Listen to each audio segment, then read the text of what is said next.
Antiterror në Orosh të Fusharzit ishte një tjetër lajm tronditës. 2 persona të super armatosur kishin ngritur atje me smajleve një bazë të improvizuar, të pajisur shumë mirështuar ushtarakisht, por dhe me simbolet e flamuj të ISIS. 2 persona të rezistuan për shumë orë për të dorëzuar më pas edhe pastirjeve të familjarëve të tyre të afërt. Por sot para hetuesve ata janë shfaqur sërish sfidues, duke i quajtur ata njerëz të djallit, si dhe kanë refuzuar të flasin, duke thënë vetëm fjalët Allahu Akbar. Thëna sigurisht në një konotacion që i përshtatej retorikave të tyre në rrjetet sociale. Por edhe më shqetësues është fakti se ata kishin histori dhune, kishin qenë në Siri dhe ishin kthyer prandej. Njëri prej tyre ishte oficer i ushtrisë, me sa duket i rekrutuar më herët në Afganistan. Por si ka mundësi që persona të tillë kishin qenë aktiv për një kohë të gjatë pa u hyrë gjemb në këmbë? Ata, së paku pastimit nga Siria, duhet të nënshtroheshin një programi purifikimi apo kontrolli, siç është parashikuar edhe për të tjerët. A ishin ata në kontrollin e shërbimeve inteligjente dhe pse u ndalën pikërisht tani? Cili ishte plani i tyre? A kishin ata një projekt sulmonin? Dhe sa duhet të ndruhemi këtyre zhvillimeve të papritura, ndërkohë që vëmendja e opinionit është diku tjetër, te procesi i integrimit. Për këtë do të flasim sot. Sikja.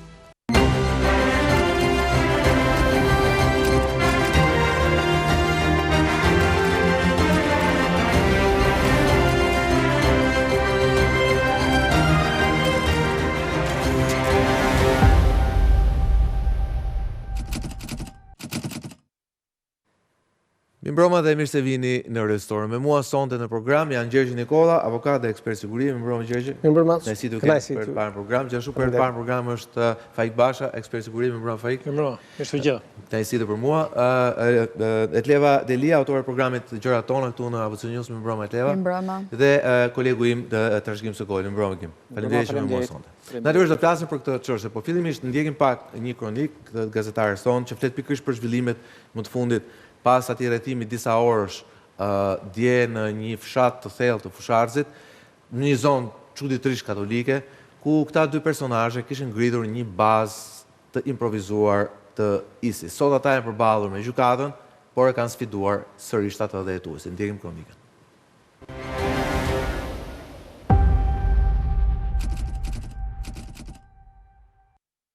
2 personat e akuzuar për terrorizëm që u arrestuan në orët e vona të mbrëmjes së djeshme, pas 12 orësh ngujim në një ndërtesë të braktisur, kanë refuzuar të flasin para grupit hetimor. Sipas burimeve, Julian Cumraku dhe Erzen Uka nuk kanë pranuar të flasin, duke shtuar se janë me të drejtën e tyre. Ju jeni shejtani, kështu mësohet të kenë thënë të arrestuarit. Pas arrestimit, në banesën ku fshiheshin, policia gjeti një flamur të ISIS në mur, çka konfirmon radikalizimin e tyre dhe lidhjet me grupe terroriste. Mbi ta rëndojnë veprat penale, si nxitje e thirrje publike për kryerjen e veprave terroriste, kundërshtimi i policisë, prodhimi i armëve luftarake dhe armbajtja pa leje. Për rreth 12 orë, ata bën rezistencë ndaj policisë duke kërcënuar me armë dhe jetën e forcave të Reneas. Pas thirrjes për të dorëzuar, nga brenda banesës është qelluar me armë zjarri në drejtim të forcave speciale, pas shumë orësh dhe me rënien e errësirës, në pamundësi për t'u larguar nga rrethimi dhe pas negociatave me të afërmit e tyre, që luajtë një rol të rëndësishëm në finalizimin e operacionit, pa përdorur forcë, Cumraku dhe Uka u dorëzuan. Brenda në banesën e braktisur, policia ka ushtruar dhe një kontroll, ku u gjetën 5 armë, 4 automatik dhe një pistolet, një flamur i ISIS i vendosur në faqen e murit ndërmjet armëve të zjarrit, 17 granata dore, municion luftarak dhe 2 gozhoja. Cumraku dhe Uka ishin prej kohësh në vëzhgimin e antiterrorit. Erzen Uka është i njohur për policinë dhe me një të shkuar të lidhur me ekstremizmin e dhunshëm. Në vitin 2019, Uka është arrestuar për përgatitjen e fëmijëve për t'u bashkuar me ISIS. Një vit më vonë, ai është dënuar me 3 vite burgim. Ndërsa personi tjetër që u arrestua pas ngjarjes së Oroshit, Julian Cumraku, 34 vjet, është nga Puka, i njohur për prirjet e tij radikale dhe i dënuar më parë për veprat penale, vjedhje dhe kanosje.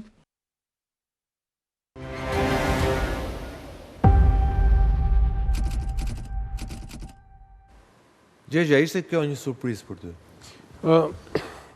Për ne me thënë vërtetën, për mua, gazetar, modestisht me përvoj, me thënë vërtetën ishte surprizë. Me thënë të drejtën ishte një surprizë që ne nuk ishim desh më parë me këtë lloj rasti, me thënë drejtën, në një zonë shumë të izoluar të veriut të vendit, të gjenden 2 persona me një arsenal të konsiderueshëm armësh dhe bombash, të cilët dhe persona të cilët kanë qenë të njohur më parë për ekstremizmin e tyre. Kjo është këmbana alarmi për mua dhe për vetë shërbimet e sigurisë, nëse këto kanë qenë subjekti këtyre shërbimeve dhe kanë arritur të mos i kenë në kontroll. Kjo është e pafalshme, domethënë në gjykimin tim është e pafalshme, aq më tepër që Erzen nuk ka kapacitetin të kaluar goxha të pasur, domethënë të radikalizuar dhe njihej shumë mirë nga pasi ka qenë dhe vetë i dënuar, jo vetëm i dënuar, domethënë nuk e kanë pas vetëm me informacione nga shërbime inteligjente, por ka qenë dhe i dënuar posaçërisht për vepra që lidhen me ekstremizmin. Në këto kushte, këta persona normalisht detyrë parësore e shërbimeve që t'i mbajnë në mbikëqyrje dhe mos u shpëtojnë asnjëherë vëmendjes së autoriteteve. Tani në një moment caktuar dhe rastësisht sipas si ka ndodhur ngjarja që njëri prej tyre ka ikë patrullës dhe i ka bërë përshtypje dhe është ndjekur, pastaj që i ka çuar te baza ku ndodheshin. Thuhet që njëri thuhet, po nuk e di sa e vërtetë është që njëri tyre ka pasur një plagë në këmbë. Po, dyshohet që mund të jetë plagë me armë zjarri, sipas raportimeve mund të jetë plagë me armë zjarri, nuk mendohet, nga sa kam unë informacion, nuk është qelluar nga forcat speciale RNA. Mund të jetë ndonjë vetë plagosje brenda ambientit në tentativë. Po, të dyshojnë për vetë plagosje. Po kanë pasur planet leva pra ekziston një dyshim që ata kanë pasur një plan për të bërë diçka?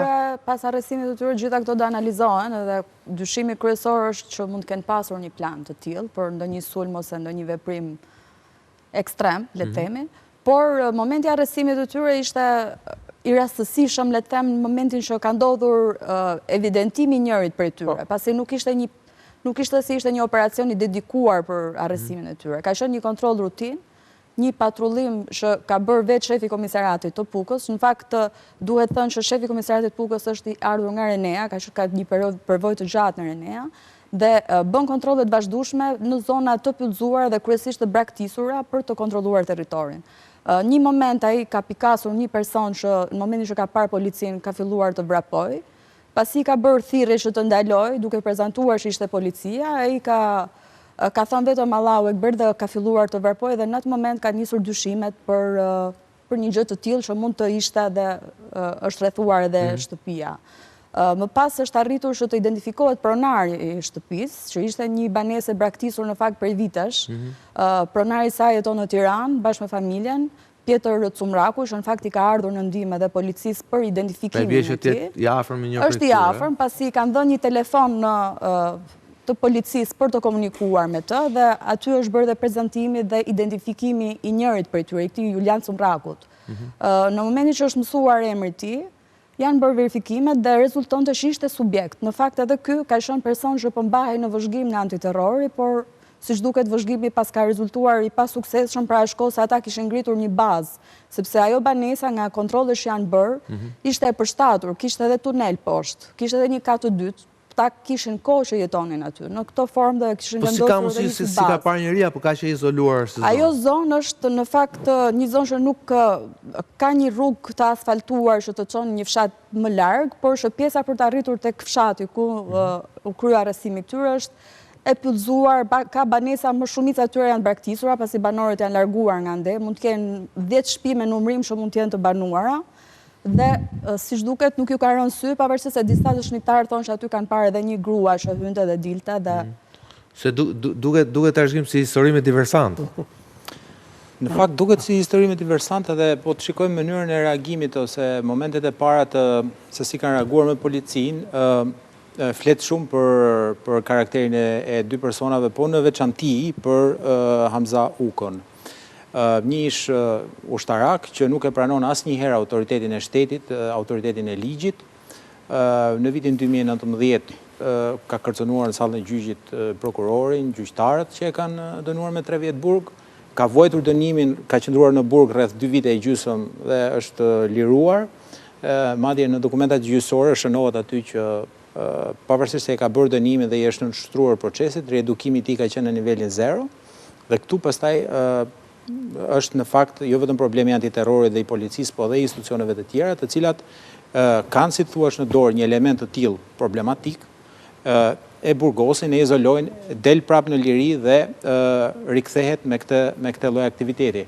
Sepse po të shikojmë për shembull, reagimi i tij dje në momentet e para të përballjes me policinë nuk është një reagim dinak apo i zgjuar, është ai thjesht i ka tërhequr vëmendjen duke ikur, duke treguar që ky është pra Uka ka qenë personi që i ka rënë sy policisë. Dhe pastaj ka filluar e gjithë historia që dihet. Po të shikojmë arsenali i armëve që kanë me përjashtim të granatave, janë kryesisht armatime personale që këta i mbajnë, po të shikosh edhe mënyrën se si kanë varur, për shembull ky muri i dhomës ngjan me ato skenat e ISIS-it. Edhe flamuri që kanë në mur, në qoftë se përkthehet nga arabishtja, aty ka shprehje fetare të cilat i përdorin besimtarët e zakonshëm. Është flamuri i Shtetit Islamik. Vetëm se është i firmosur, pra rreshti i fundit, ai rreshti me gërma të bardha shkruan Shteti Islamik dhe prania e një flamuri të tillë dhe publikimi i imazheve të tilla. Se këto dhe i kanë publikuar ndërkohë në rrjetet sociale. Po edhe video që nxori policia dhe policia s'mund ta fshej, po vetë ekzistenca e një realiteti të tillë flet shumë keq për neve në precedentin që ofron si ngjarje dhe në imazhin që krijohet, sepse prania e elementeve të tillë është një element negativ. Ajo që është për t'u habitur është fakti që këta kishin të paktën 2 apo 2 muaj e gjys, rreth 3 muaj që qëndronin aty. Në fakt, këto banesat e braktisura janë kthyer në problem, sidomos në këto zonat e thella për policinë, edhe për kultivim kanabisi, edhe për depo ku depozitohen armë, edhe për laborator droge, i kemi parë në Shkodër, i kemi parë në... Megjithatë kjo është një histori tjetër, ë? Kjo është një histori tjetër. Se kjo nuk është histori policie, agjendësh kriminal. Por profili... Tu flasim për antiterror, flasim për shërbime inteligjente, nëse i kemi. Profili të 2 personave është problematik dhe theksoj prap, Hamza Uka është i dokumentuar nëpër dosje, tu kam dosjen e vitit 2019, ku shpjegohet qartësisht që është një person që frekuenton xhamin e Unazës së Re në Tiranë, ku kemi pasur jo më larg se imamin të akuzuar zyrtarisht për rekrutim të luftëtarëve në Siri. Dhe është një person ish komando ushtarak, i kthyer nga Iraku, i cili ka shkuar privatisht në Siri, ku mendohet që ka ofruar mbështetje logjistike dhe stërvitje ose përgatitje. Po kur është kthyer? Është kthyer prap privatisht në Shqipëri dhe është një element problematik, pavarësisht se në pamje të parë duket si një person që nuk ka një CV edhe një profil të rrezikshëm, le të themi, është një element problematik. Për shembull, nëpër rreshta po lexoja që edhe herën e parë mbante një flamur të tillë dhe policia shqiptare në momentin që ka dashur ta interpretojë si provë në gjykatë, i ka kërkuar Interpolit një shpjegim dhe i ka thënë që çfarë përfaqëson kjo logo që mbante ky person. Dhe Interpoli ka kërkuar në të gjitha databazat e veta dhe nuk ka arritur që të gjejë një përshkrim zyrtar se çfarë është kjo. Por në një prej dosjeve përshkruhej që ishte simboli i Shtetit Islamik që ishte sekuestruar një të arrestuari nga të parëve të arrestuar për Shtetin Islamik në Irak.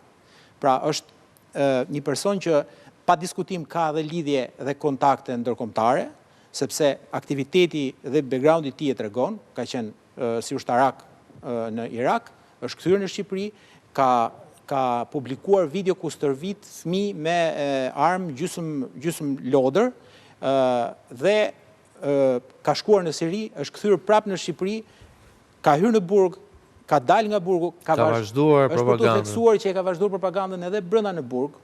Pra ka evidenca gjyqësore që tregojnë që ka vazhduar aktivitetin e tij edhe në burg, refuzimi total ndaj rregullave dhe ndaj ligjeve, duke thënë që nuk e njoh ligjin, duke thënë që nuk e njoh policinë, nuk e njoh Republikën, nuk e njoh ligjin, kodin penal, i gjykohem nga ligje dhe nga... Referohet kodit Sharis.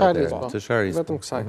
Dhe të gjitha këto tregojnë që operacioni i dieshëm ose është një mangësi e antiterrorit që nuk ka arritur që të kuptoj realisht potencialin dhe çfarë ndodh aty brenda, ose është një operacion në vazhdim i antiterrorit që është prishur nga kjo rastësi. Okej, se pra që policia e ka prishur pa dienin, fai këtu dale pastaj te pyetja sa e vështirë është që të jesh marrësh në vëzhgim element të tillë, pasi le të themi pavarësisht zonave të tilla malore, Shqipëria është një vend i vogël. Le të themi shërbimet partnere kur vjen puna tek temat e grupet e dyshuara, terroriste apo me lidhje ekstremiste etj, sigurisht janë shumë të informuar se shërbimet tona dhe themi i brifojnë ato her pas here. Pra po si ka mundësi që këta persona kanë operuar deri tani dhe sa e vështirë është në fakt që të ruash këtë persona? Shiko, edhe për të qartësuar një dy gjëra të vogla, që në radhë parë nuk ka qenë oficer, se ka të bëjë shumë. Sepse nëse do kishim një oficer të strukturave, qoftë ushtarake apo të policisë, do ishte një problem shumë serioz. Ka qenë një ushtarak fillestar. Ka qenë fillestar nga niveli më i ulët, pra që fillon në hierarkinë ushtarake, ka kryer një mision, nuk është rekrutuar gjatë procesit që ka qenë në mision ushtarak, sepse vetë disiplina... Po mund të jetë indoktrinuar, ndoshta. Mund të ketë, për shkak të stërvitjeve dhe informacioneve që disponojnë, mund të ketë mbledhur informacion rreth aktivitetit të grupeve terroriste, por jo që arrin të krijojë kontakte apo mundësi dhe të rekrutohet në një proces misioni ushtarak. Është jashtëzakonisht vështirë për shkak të shumë elementeve mbrojtës që ka kjo. Pra, është e sqaruar ky moment. Pra, nuk është rekrutuar gjatë kohës ishte me mision në Irak. U tha në një fjalë. Jo, është e sqaruar dhe e sqarova, ndoshta nuk e keni kuptuar. Pra, ky ka qenë si komando në Irak, jo si oficer i lartë, thjesht si komando, efektiv komando. Po, quaj si të duash, ushtar profesionist. Është kthyer në Shqipëri dhe pasi është kthyer në Shqipëri, ka filluar të rekrutojë xhamin e Unazës.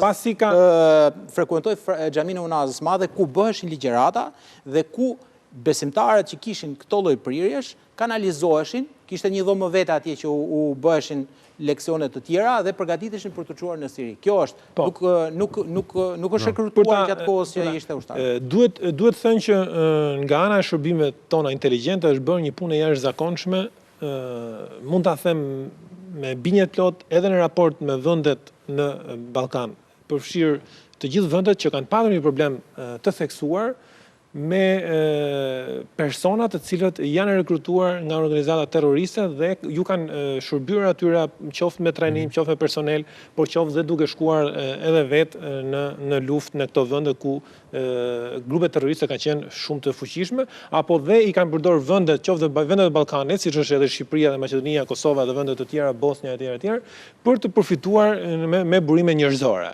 Shqipëria ka patur një luftë të fortë, ka patur një shkëmbim informacioni dhe një goditje të këtyre elementeve të cilët kanë qenë të lidhur me grupet terroriste dhe ka patur, kemi prova, arrestime dhe pothuajse ka patur një ndërprerje të plot.